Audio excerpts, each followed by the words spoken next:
Assalamu alaikum. Welcome, ladies and gentlemen, in the course of Computer Science first year. आज जो है हम अपना लेक्चर नंबर 3 स्टार्ट करेंगे। सबसे पहले हम देखते हैं कि हमने प्रीवियस लेक्चर्स में क्या डिस्कस किया था।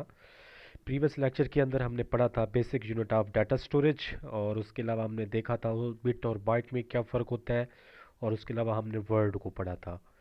आज का जो हमारा एजेंडा जो है, आज के टॉपिक में जो हम कोर्स कवर करेंगे, जो टॉपिक कवर करेंगे वो हमारा है एस डी एल सी। उसके अलावा एस डी एल सी के टाइप्स को डिस्कस करेंगे, और उसके बाद हम अपना टाइम ज़ाया किए बगैर जो है हम अपने टॉपिक की तरफ मूव करते हैं। सबसे पहले जी हमारे पास आता है एस डी एल सी है क्या। कहता है S D L C stand for system development life cycle. मतलब किसी सिस्टम को डेवलप करना है, किसी सिस्टम को बनाना है, तो एक पूरा तरीक़ाकार जिसको हमने फॉलो करना है वो एस डी एल सी कहलाता है।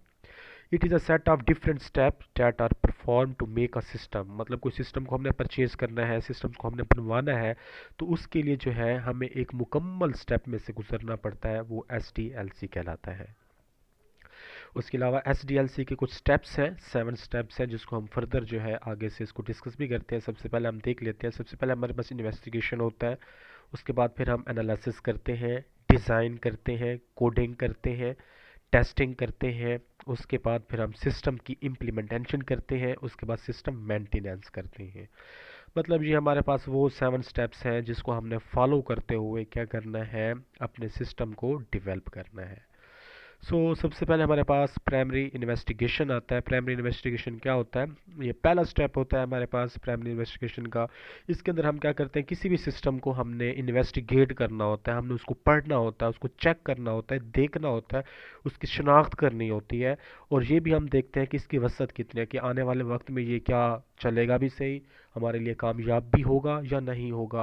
अगर कोई इसके अंदर कोई एरर्स वगैरह आ जाते हैं तो क्या उसका कोई सोल्यूशन भी हम निकाल सकते हैं या नहीं निकाल सकते। तो ये पहला स्टेप्स के अंदर जो है हम प्राइमरी इन्वेस्टिगेशन को रीड आउट करते हैं। उसके बाद दूसरा स्टेप हमारे पास एनालिसिस का आता है। इस स्टेप्स के अंदर हम क्या करते हैं, पूरे सिस्टम्स को हम चेक करते हैं, उसकी डिटेल्स को पढ़ते हैं, और हम ये भी देखते हैं कि इसके अंदर हम फर्दर क्या इम्प्रूवमेंट लेके आ सकते हैं, क्या इसके अंदर फर्दर चेंजिंग लेके हम आ सकते हैं। तो ये दूसरा स्टेप है सिस्टम एनालिसिस का।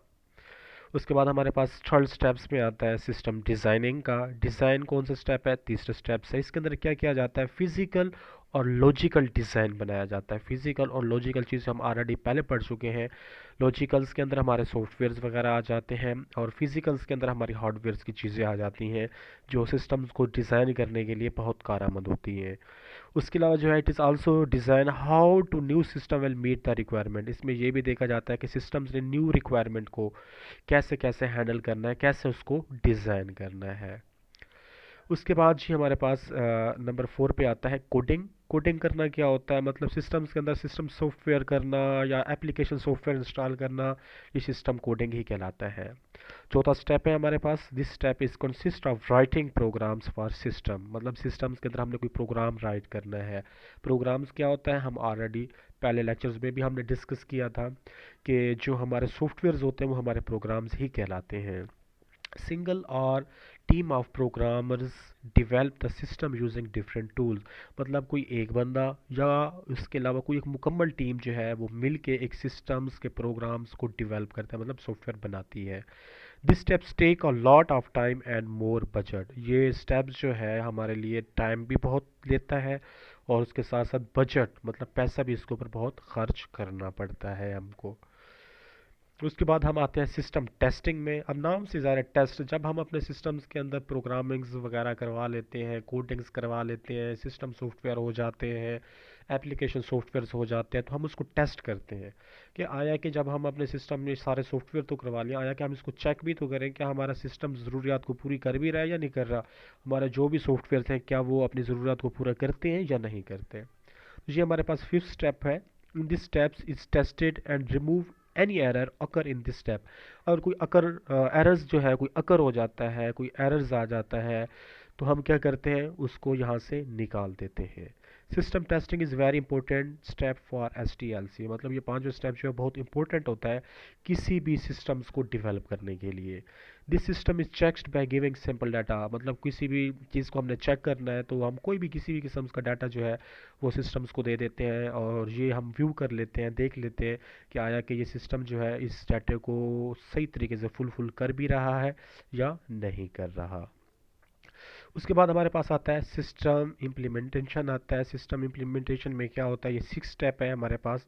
इन this step system hardware software is installing properly, मतलब इम्प्लीमेंटेशन के अंदर हम क्या करते हैं, किसी भी हार्डवेयर्स को, किसी भी सॉफ्टवेयर्स को, मतलब जितनी भी हमारी सारी चीज़ें होती हैं हम उनको क्या करते हैं इसमें मुकम्मल तौर के अंदर, प्रॉपरली तौर के अंदर इंस्टॉल कर लेते हैं। कोडिंग भी हो जाती है, तो इसके अंदर हम क्या करते हैं अपने हार्डवेयर्स, मतलब कीबोर्ड हो गया, माउस वगैरह हो गए, स्पीकर्स वगैरह अगर हो जाता है तो हम इनको इंस्टॉल कर लेते हैं। उसके अलावा system can be implemented after it has been tested, मतलब सबसे पहले हम क्या करते हैं इसको टेस्ट करते हैं, टेस्ट करने के बाद फिर हम इसको इम्प्लीमेंट कर देते हैं, मतलब हार्डवेयर्स वगैरह जो हम इसके अंदर इंस्टॉल कर देते हैं। उसके बाद system implementation is also called system conversion, इसको हम सिस्टम कन्वर्जन भी कहते हैं, मतलब इसका दूसरा नाम सिस्टम कन्वर्जन भी है। उसके बाद हमारे पास लास्ट स्टेप आता है सिस्टम मेंटेनेंस का। The last step of SDLC maintenance is a way of checking the working of system, इसके अंदर हम टोटली वर्किंग को चेक कर लेते हैं कि पूरा हमारा सिस्टम डेवलप हो गया है, कोडिंग्स भी हमने कर लिया है, टेस्ट भी हमने कर लिया है, एनालिसिस भी, सारे स्टेप्स को करने के बाद इसके अंदर हम चेक कर लेते हैं पूरे सिस्टम को।